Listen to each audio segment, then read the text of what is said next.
Voici un sketch pour aborder la notion de rareté relative de la monnaie.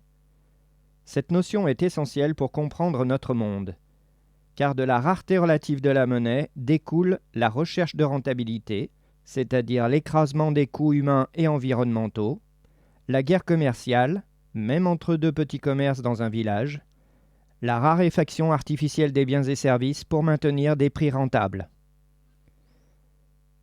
Mais il y a quelque chose d'étonnant dans cet outil monnaie, une chose qui mène systématiquement à la guerre commerciale locale ou internationale. Disséquons cet outil pour voir ce qu'il a dans le ventre.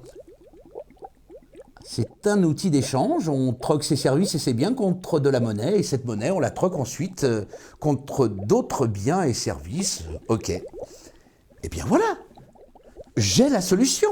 Faire de la monnaie avec des feuilles d'arbre. Comme ça, tout le monde en aura suffisamment pour vivre. Excusez-moi, mais vous voulez troquer mes fruits contre des feuilles d'arbre que chacun peut ramasser comme il veut? Non mais vous n'êtes pas en train de me prendre un peu pour un con, là? Je vais regarder ça de plus près. Ah oui, effectivement, l'outil monnaie doit être suffisamment rare pour avoir une valeur d'échange. Ça a été des coquillages, du sel, des métaux, de l'or et des unités électroniques en nombre restreint. Et jamais des feuilles d'arbre. Ben non, c'est trop abondant. D'ailleurs, dès qu'on imprime trop de billets de banque, la valeur de la monnaie est diluée et ne vaut plus rien. Surinflation. Mais pourtant, il y a des milliards et des milliards d'unités monétaires dans le monde.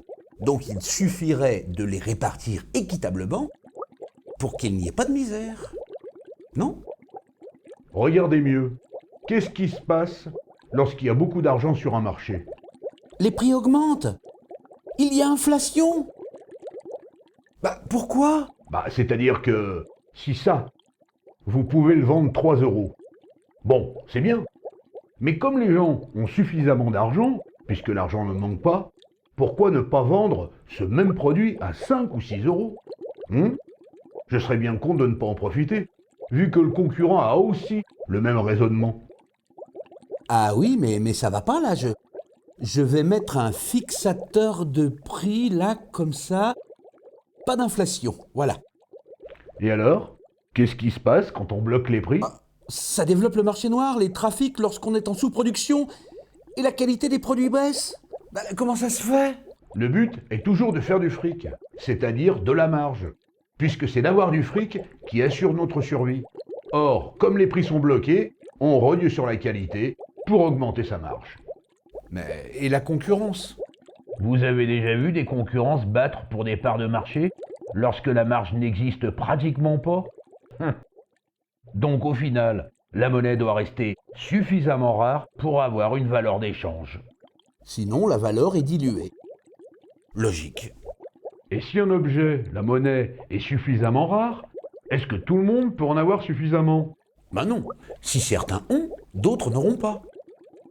Oh là là là là là là là là. Ça veut dire que tant qu'on utilisera de la monnaie, il y aura de la misère. La monnaie génère le non-accès, génère la misère. Mais on ne m'a jamais appris ça à l'école. Effectivement, cette notion de rareté relative est rarement apprise dans les écoles pour une simple raison. Qui, en étant conscient d'une telle équation, aurait encore envie de servir une société basée sur la guerre obligatoire ? Oui, la coopération peut exister dans un monde monétiste. Deux individus, deux entreprises ou des États peuvent s'unir, coopérer.